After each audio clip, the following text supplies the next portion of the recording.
tranga tetsy Mahamasina iny izay amin'ny tany aman-drehetra ihany koa mba ho may hisorohana ny tranga toy ireny fa raha ny lafy vaovao mahakasika ny fitaterana habakabaka kosa indray 5 taona teoriana nahitambokany ny asan'ireo mpikirakira ny fifamoivoizana ny habakabaka eto Madagasikara nambaran'ny filoham-pirenena Andriamatoa Rejona Rampianina fa tafavoaka tanatin'ny anexa be ny vondrona Europeana ny ery Madagasikara azo heverina indray izany fa hitondra anjara biriky goavana ao anatin'ny fanarenana ny ara-toe-karem-pirenena ny fahazahoana izao vaovao tsara izao. Mialan'ny ministra mety ny aviation civile ao Europa ny kompani mpitaterana ery Madagasikara rehefa nosaziana tsy afaka mikirakira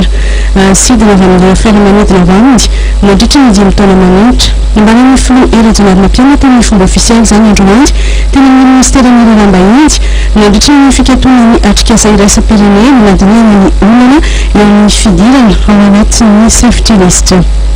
Vokatry ny asa maro samihafa nentin'ireo teknisian isa-tsokajina teo amin'ny ACM ny ery Madagasikara ary ireo tompony andraikitra isa-tsokajina izany hoy ny filohan'ny Repoblika saingy mila fahamarinana hatrany izany ny fanatanterahana ny asa satria tsy ampahafasarotra ny fanomana azy azy. Raha androany nareo nilaza hoe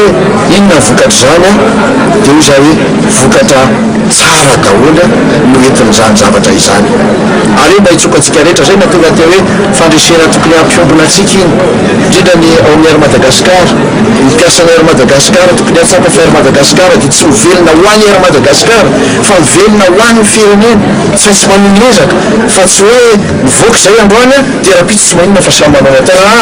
eo indrindra tokony mitandry fa mbola toizana ny ezaka